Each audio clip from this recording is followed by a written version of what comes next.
Baik, bismillahirrahmanirrahim. Assalamualaikum warahmatullahi wabarakatuh. Perkenalkan, nama saya Gunawan Sekardian.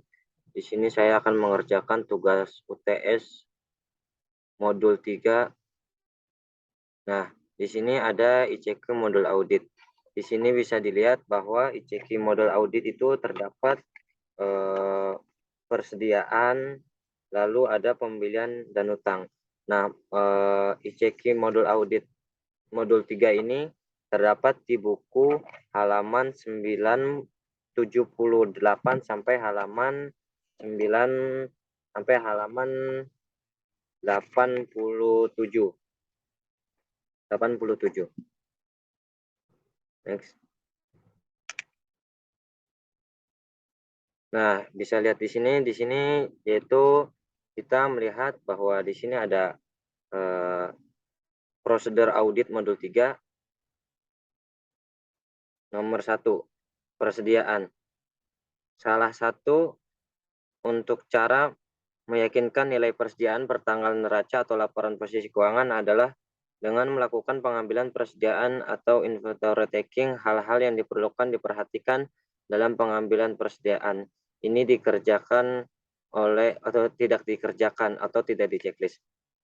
Lalu pelajari instruksi perhitungan persediaan perusahaan dan nilai kekayaannya, minta daftar posisi persediaan yang mencakup nama barang, lokasi, kuantitas, dan cek harga per tanggal pengambilan persediaan. Ini terdapat di buku 1 halaman 89. Lalu apabila selama pengambilan persediaan dikerjakan oleh indeks checklist.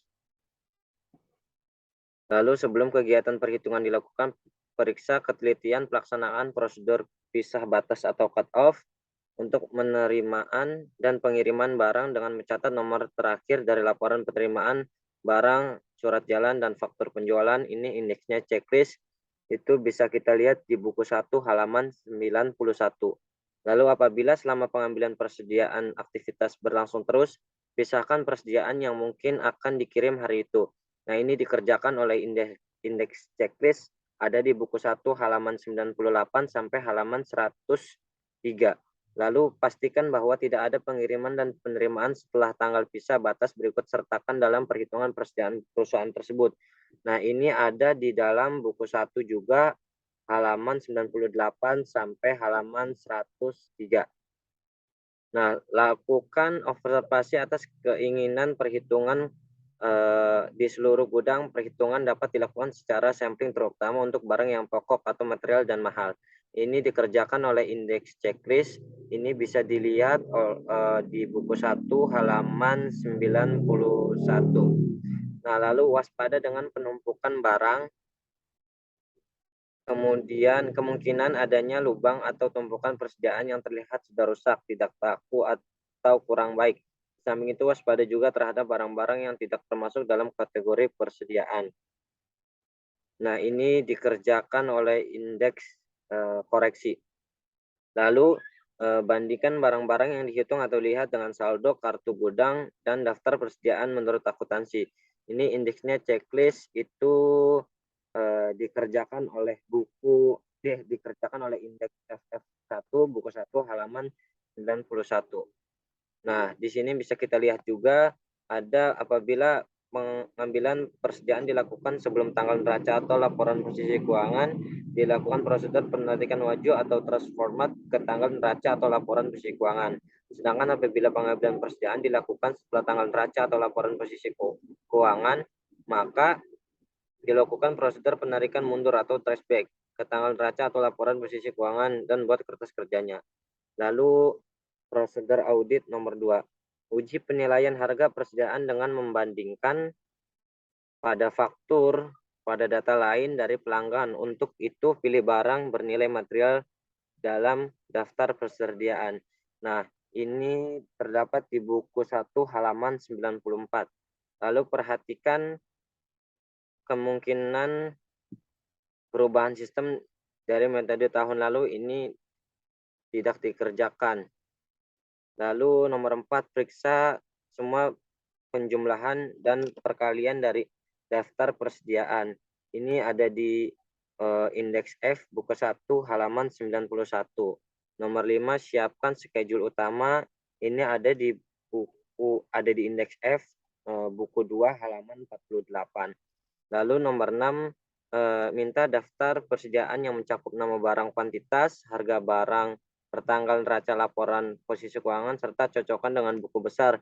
Ini ada di buku 1 halaman 89 sampai halaman 90. Lalu nomor 7, lalu letakkan penilaian analisis atau analytic review untuk melihat kewajaran nilai dari persediaan, misalnya dengan adanya kelebihan persediaan yang disebabkan pembelian yang berlebihan, barang yang penjualannya lambat atau slow moving atau usang atau absolute. Ini dikerjakan oleh indeks checklist. Ini bisa kita lihat di modul FF1, indeks FF1 buku 1 halaman 91. Lalu nomor 8, pastikan bahwa barang dalam perjalanan telah dibukukan sesuai dengan status, yaitu syarat pembelian seperti pembelian franko gudang si penjual atau free on board atau FOB shipping point, atau pembelian franko gudang si pembeli atau free on board FOB destination point. Nah, ini dikerjakan oleh indeks checklist, bisa kita lihat pada buku 1 halaman 22. Lalu nomor 9, dapatkan informasi untuk persediaan di luar kompleks perusahaan. Pastikan juga apakah bagian dari persediaan yang dijaminkan. Nah, ini bisa kita lihat di buku 1 halaman 91. Lalu pelajari kecukupan pertanggungan asuransi. Nah, ini dikerjakan oleh indeks checklist. Nah, kita bisa lihat di buku 1 halaman 91. Nah, lalu di sini nomor 11 dan nomor 12, yaitu yakin bahwa perusahaan telah mengadakan penyisihan yang cukup untuk barang-barang yang penjualan lambat, usang, atau sisa atau scrap. Itu tidak dikerjakan. Pelajari semua perjanjian pinjaman dengan kreditur. Perhatikan apakah ada persediaan yang dijadikan jaminan rangka mendapatkan pinjaman yang dari kreditur. Itu tidak dikerjakan.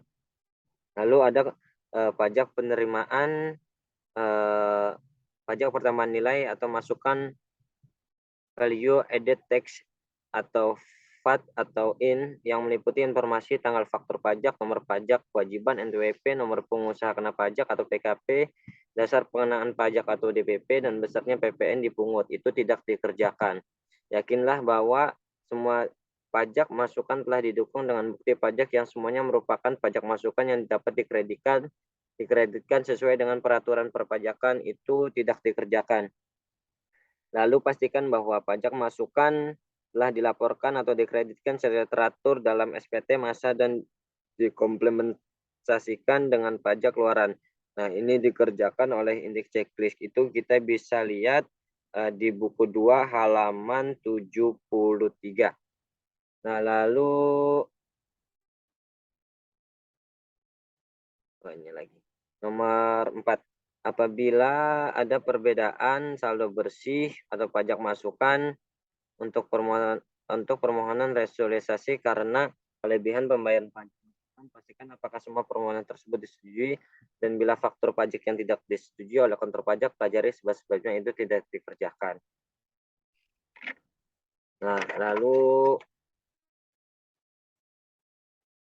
di sini ada pemeriksaan pembelian. Nah, pemeriksaan pembelian itu bisa kita lihat bandingkan pembelian tahun berjalan dengan tahun lalu, serta dapat menjelaskan penjelasan bila terdapat perbedaan yang material. Nah, itu di indeks checklist. Lalu 5, lakukan pemeriksaan kebijakan dan prosedur pembelian dan retur pembelian. Akankah ada penyimpangan compliance test? Itu tidak dikerjakan.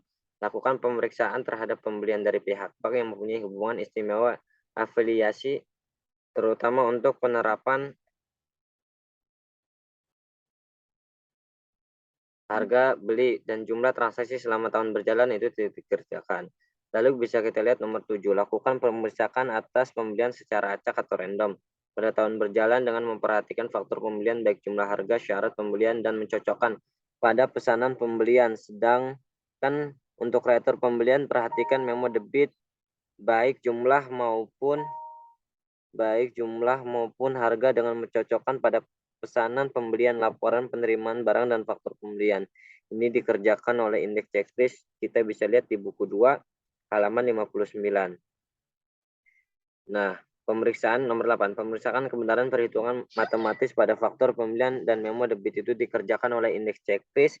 Bisa kita lihat pada buku 2 halaman 59. Lalu nomor 9, periksa kebenaran PPN masukan atas pembelian barang atau jasa kena pajak. Ini bisa kita lihat dikerjakan oleh indeks checklist. Bisa kita lihat pada buku 2 halaman 59.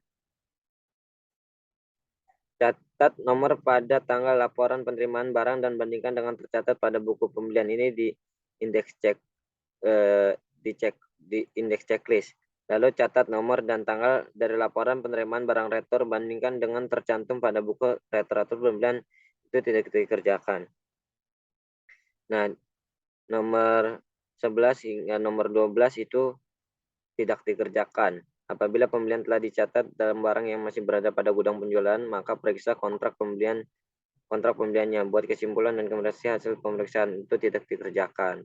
Nah, lalu di sini bisa kita lihat ada utang usaha. Minta daftar ulang usaha, periksa saldo masing-masing kreditur ke buku utang. Lakukan rekonsiliasi dengan saldo buku utang. Itu dikerjakan oleh indeks checklist, bisa kita lihat di buku 1 halaman 92. Lalu nomor 2, tentukan saldo yang akan diinformasikan dan dikirimkan surat konfirmasi kepada kreditur. Kreditur itu dikerjakan oleh indeks checklist, bisa kita lihat di buku 1 halaman 94. Lalu nomor 3, catat utang bersaldo debit, periksa penyebabnya dan teliti sejak kapan terjadinya serta lakukan konfirmasi atas saldo tersebut. Tidak dikerjakan. Lalu pisah antara utang dan perusahaan afiliasi, utang kepada direksi pemegang saham, utang untuk pembayaran pembelian aset tetap lain-lain. Itu tidak dikerjakan. Nomor 5, minta daftar mutasi penjualan sebagai pelengkap atau pengganti surat konfirmasi saldo akhir dalam keadaan sebagai berikut. Terdapat pemasok yang penting yang saldo tidak diketahui petanggal neraca konfirmasi. Bila saldo akhir akun utang digunakan. Bila pengendalian internal atau internal control atas pembelian dianggap terlalu lemah, itu tidak dikerjakan.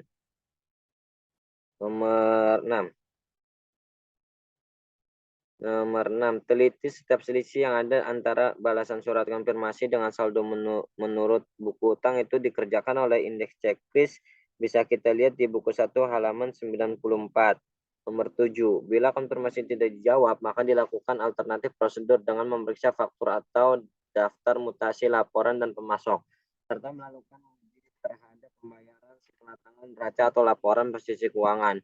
Ini dikerjakan oleh indeks checklist, bisa kita lihat di buku 1 halaman 62. Nomor 8. Bila konfirmasi saldo sebelum tanggal neraca atau laporan posisi keuangan agar minta daftar ulang pertanggal neraca atau laporan posisi keuangan, periksa penjumlahan dan cocokkan jumlah dengan saldo menurut akun kontrol buku besar. Periksa terhadap saldo yang benar dan tidak lazim atau bersaldo debit.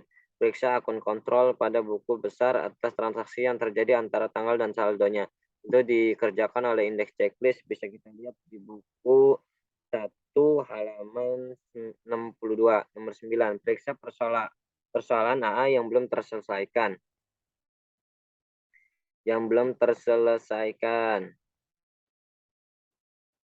Ini tadi.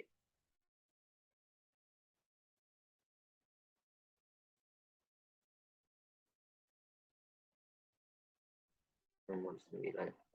Yang belum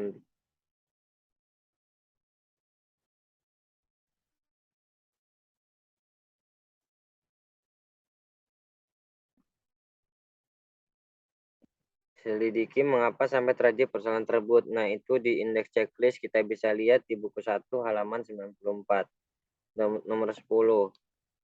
Lakukan tes sequence payment dan uji pisah batas atau tes cut off untuk pisah batas tanggal. Neraca laporan posisi keuangan itu tidak dikerjakan.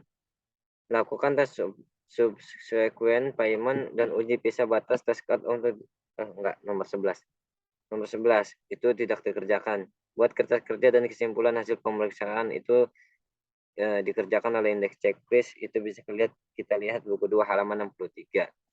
Untuk schedule-nya yaitu siklus persediaan pergudangan dan pembayaran utang usaha, dibuat oleh Wijaya, diperiksa oleh Gunawan, dan tanggalnya tanggal 13 bulan 12 2018. Lalu masuk ke jurnal koreksi. Nah, ini di sini ada jurnal koreksi. Kita lihat jurnal koreksinya itu di buku 1 halaman 91. Selisih yang terjadi perhitungan fiksi persediaan dicari penyebabnya oleh Anda, saudara-saudari. Nomor 1, bahan baku poilivin selisih sebanyak 90 kg disebabkan karena bahan baku tersebut dicuri dan sampai dengan akhir tahun belum diadakan penyesuaian terhadap persediaan tersebut. Nah, jurnalnya yaitu beban produksi di debit dan persediaan bahan baku poilivin itu di kredit. Nah, itu 1.350.000 didapatkan dari 10 kilo 10 kilo per kilo dikali dengan harga per kilo. Itu kita bisa lihat di buku 1 halaman 89. Lalu bahan baku PS selisih sebanyak 500 kilo disebabkan karena adanya pembelian tanggal 29 Desember 2018 dari PT Delta belum diterima faktur pajak sehingga belum dibukukan sebesar 8.800.000 termasuk PPN. Nah, untuk jurnal koreksinya itu persediaan bahan baku PS di debit 8 juta, PPN masukkan 10% 8 juta, lalu utang usaha di kredit sebesar 8.800.000. Lalu ada beban produksi. Nomor 3, bahan pembantu karton box selisih sebanyak 1.000 pak disebabkan karena terendam banjir sehingga sudah tidak dapat dipakai lagi. Nah, bisa kita lihat di sini itu jurnal koleksinya beban produksinya 11 juta, persediaan bahan penolongnya itu 11 juta. Nah, ini bisa kita lihat 11 juta itu didapat dari 10.000 per pieces dikalikan 1.100. Itu bisa kita lihat di halaman 89.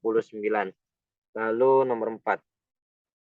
Barang jadi Restukovin SP500 sebanyak 2.000 kilo. Disebabkan karena barang tersebut dititipkan secara konsinyasi di PT Newcron dan sudah dikonfirmasi dengan jawaban setuju. Nah, bisa kita lihat jurnal koleksinya yaitu beban promosi 17.501.000 itu di debit dan persediaan barang jadi 15.910.000 dan PPN keluaran 10% adanya di kredit. Nah, lalu nomor 5, pada tanggal 29 Desember 2018 telah diambil 1.000 kilo Unicron Eucovin SP1000 untuk diberikan sebagai sampel promosi dengan gratis untuk pembeli di Hainan dan bagian akuntansi sebelum membukukan hal tersebut. Nah, nomor 5 itu jurnalnya yaitu upah langsung sebesar 500 juta dan utang yang masih harus dibayar yaitu 15 juta. Nah, total jumlah dari jurnal koreksi itu sebesar 53.651.000 rupiah. Nah, lanjut ke F1. Nah, di sini bisa kita lihat di F1 kertas kerja F. Nah, untuk keterangan di sini ada persediaan barang jadi, persediaan barang dalam proses, ada persediaan bahan baku. Nah, di sini terus ada persediaan bahan penolong.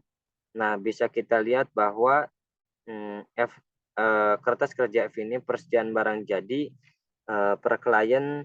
Nah, ini bisa kita lihat dari pare koreksinya. Persediaan barang jadi untuk pare koreksinya di nomor 4.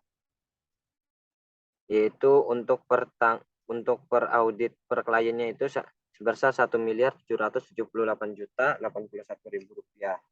Nah, dikreditkan jadi dikurang dengan kredit jadi hasilnya 1.762.171.000 rupiah.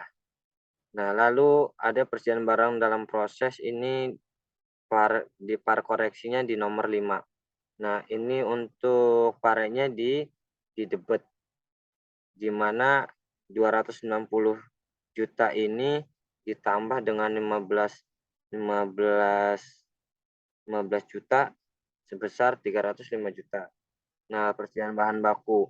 Nah, koreksinya di nomor 2 di nomor 1. Kita bisa lihat bahwa di sini untuk jumlah total dari per klien itu sebesar 2.726.538.700 perak. Dan untuk per auditnya yaitu 2.721.278.700 perak.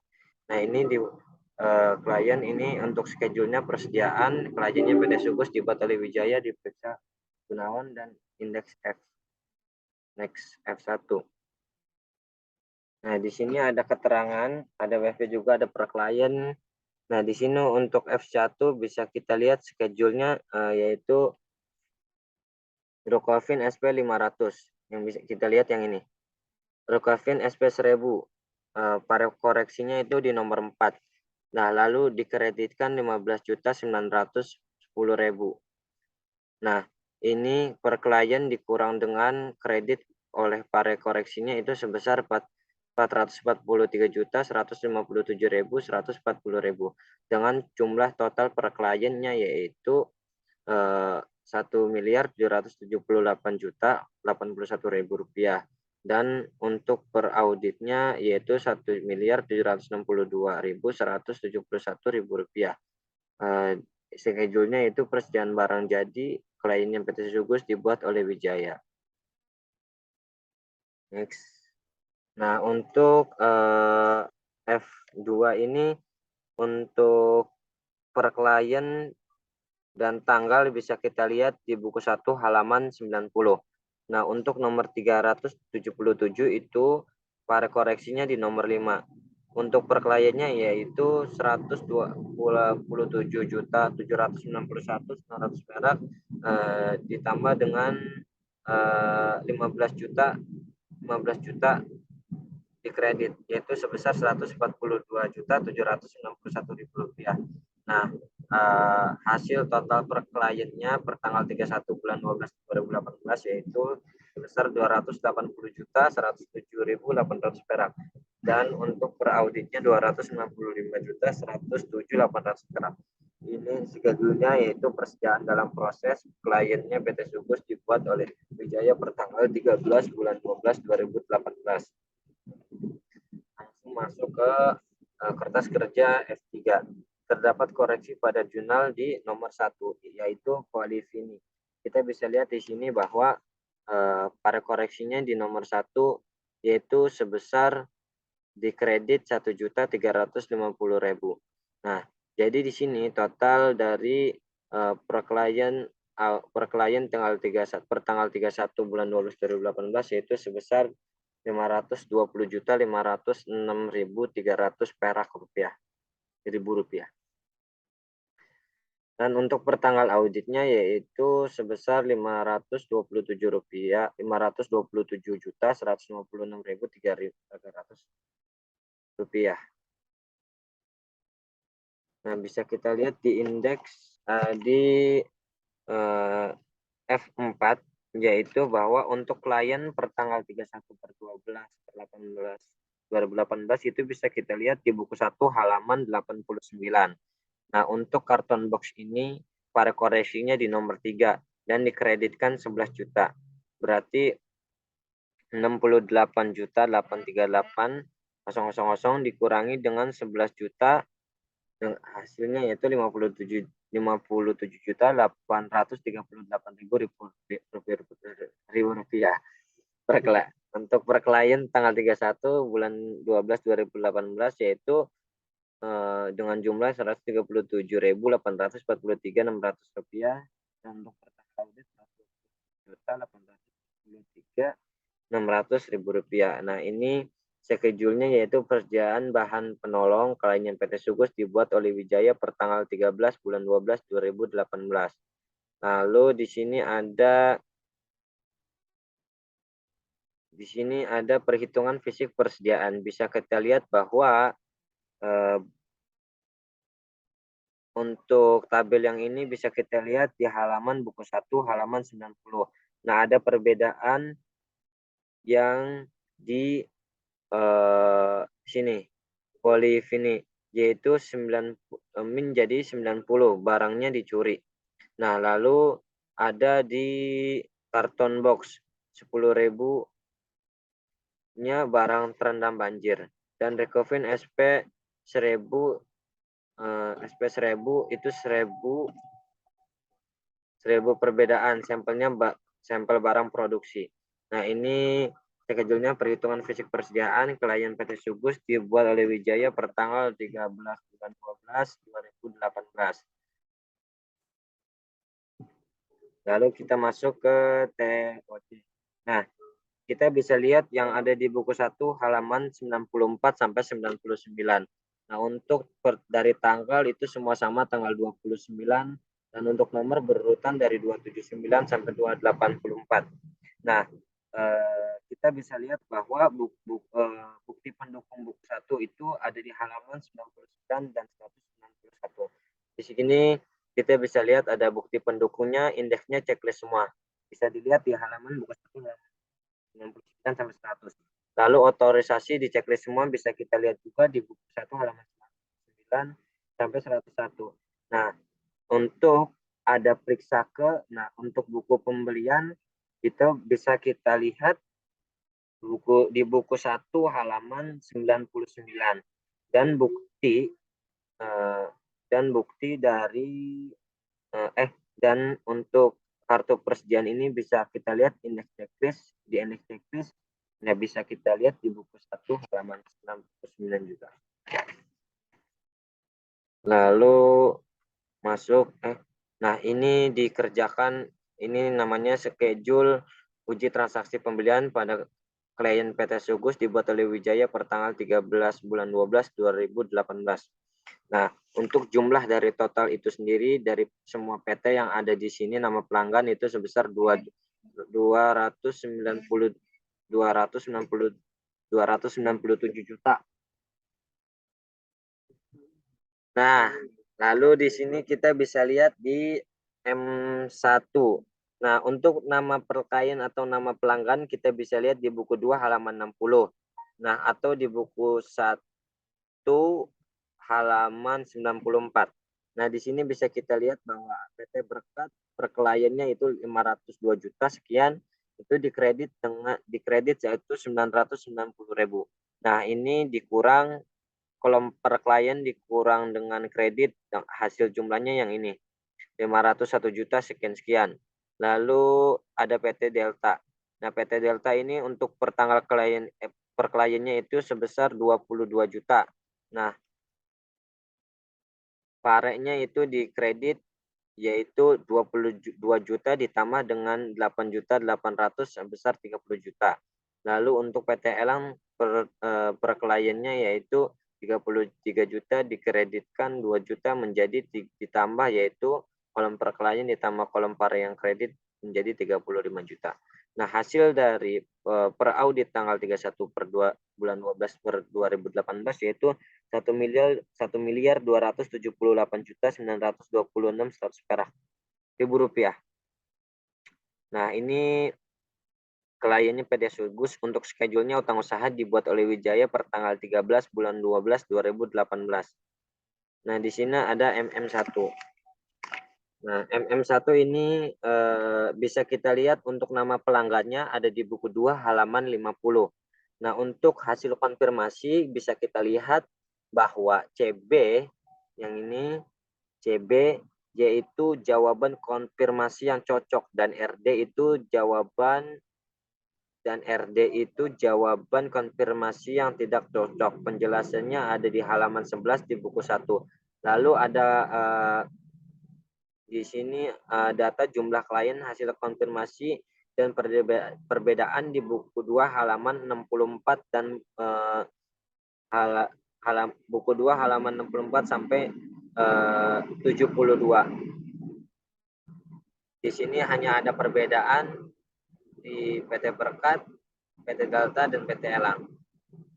Dengan pengeluaran neraca tanggal laporan posisi keuangan Februari 2019 yaitu 1.278.926.100 rupiah. Nah, di kliennya PT Sugus scheduling yaitu daftar konfirmasi pengeluaran setelah tanggal neraca dibuat oleh Wijaya pertanggal 13 bulan 12 2018. Nah, lalu di sini ada MM1.2. Di sini adalah bisa kita lihat di sini yaitu ada schedule ringkasan hasil konfirmasi positif uang usaha. Bisa kita lihat bahwa saldo bahwa bisa kita lihat ini ada di buku 1 halaman 94.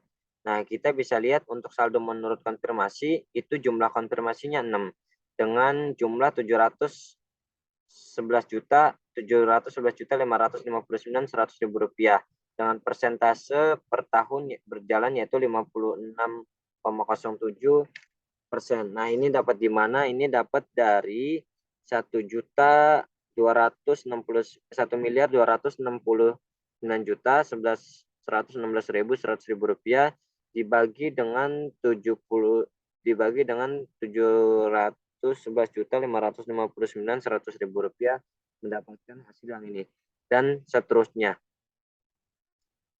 Ini di klien PT Sugus schedule-nya ringkasan hasil konfirmasi positif utang usaha dibuat oleh Wijaya pertanggal 13 bulan 12 2018. Lalu di sini ada PL2. Nah, di sini bisa kita lihat bahwa ada yang namanya keterangan pertanggal klien ada pare yang koreksi. Nah, di sini yang dibahas yaitu pare koreksinya. Di sini bisa kita lihat untuk pare koreksinya pada persediaan bahan baku akhir itu minus 655 juta. Dikreditkan 8 juta dan kreditnya yaitu 12 juta.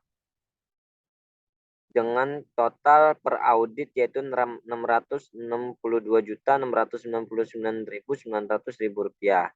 Nah, lalu ada di nomor 4 yaitu beban lain-lain. Pare koreksinya di nomor 4 yaitu sebesar 26.714.117 rupiah. Di debit 17.501 ditambahkan 25 juta tambah 7 juta dengan hasil 44 juta 215.717 rupiah. Lalu di sini ada barang proses akhir.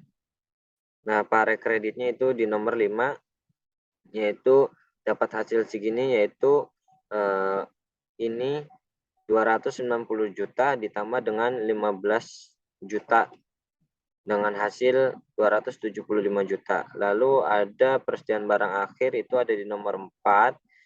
Kenapa bisa mendapatkan segini? Karena 1.778 juta dikurangi dengan 15 juta sekian-sekian. Dengan total dari per audit per tanggal 13 bulan 12 2018 yaitu 33.228.438.959 rupiah. Nah, ini yaitu schedule beban pokok penjualan pada klien PT Sugus dibuat oleh Wijaya per tanggal 13 bulan 12 2018. Lalu di sini ada PL 2.1. Nah, ini bisa kita lihat ada di buku 1 halaman 94. Nah, untuk dari tanggal 29 ini sampai PT Indah dan untuk seterusnya itu tahun 2018.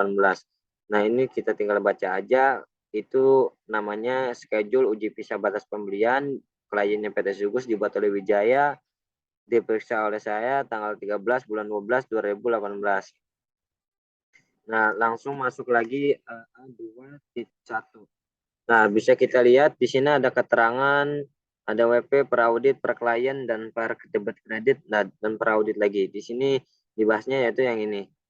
Nah, dari piutang usaha WP-nya, WPRF-nya itu dengan total per audit tanggal 12 bulan 31 tanggal 31 bulan 12 2017 yaitu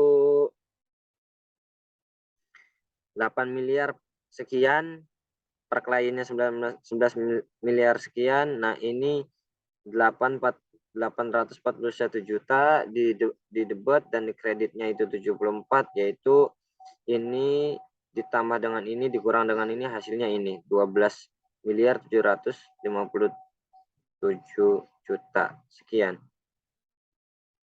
Nah, lalu di sini ada total aset lancar. Total aset lancar ini ditambah ini dikurang ini dengan kredit. Hasilnya ini 17 juta 421 juta. Dikerjakan oleh PT Sugus, skedulnya kertas kerja neraca dibuat oleh Wijaya per tanggal 13 bulan 12 2018. Lalu schedule A.2.2 modul 3. Nah, untuk bisa kita lihat untuk pareknya yang per kredit yang per 990 yang ini. Nah, itu yang 990 dikurangi ditambah dengan 1 miliar untuk kolom per klien yang ini, terus dikurangi yang ini. Dapat hasilnya yang ini 1.278.926.100 rupiah.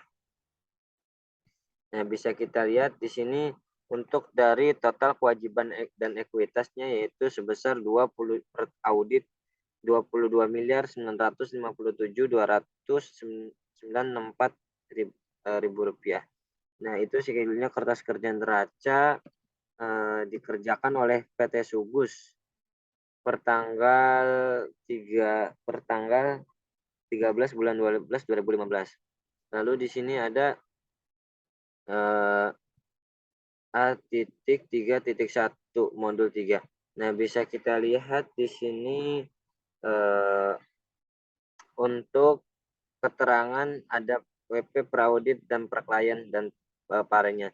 Di sini bisa kita lihat untuk penjualan netonya itu untuk praudit sebesar 42.736. Nah, kolom per klien dikurang ditambah kolom kredit, kolom pare debit dikurang kolom pare yang kredit, hasilnya ini. Lalu yang bawahnya juga seterusnya begitu. Nah, lalu untuk laba neto dari per audit tanggal 31 bulan 12 per tanggal 31 2018 yaitu sebesar 2.964.911.644 ribu rupiah. Nah, untuk schedule-nya yaitu kertas kerja laba rugi untuk kliennya PT Sugus dibuat oleh Wijaya diperiksa per tanggal 13 bulan 12 2018. Lalu di sini ada namanya kertas kerja laba rugi. Bisa kita lihat bahwa kertas kerja laba rugi untuk saldo awal tahun untuk per auditnya yaitu 1 miliar sekian dan untuk laba tahun berjalan 1 miliar sekian. Nah, ada kolom per kliennya itu 3 miliar sekian dan untuk saldo awal tahun dan saldo laba tahun berjalan yaitu 3 miliar sekian. Nah, bisa kita lihat bahwa saldo akhir tahun per audit tanggal 31 bulan 12 2018 yaitu sebesar 6 miliar 674 ribu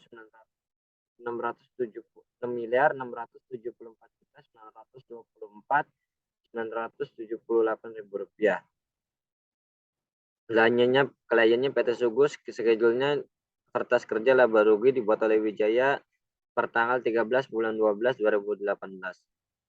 Mungkin itu saja tugas UTS saya modul 3, kurang lebihnya mohon maaf. Assalamualaikum warahmatullahi wabarakatuh.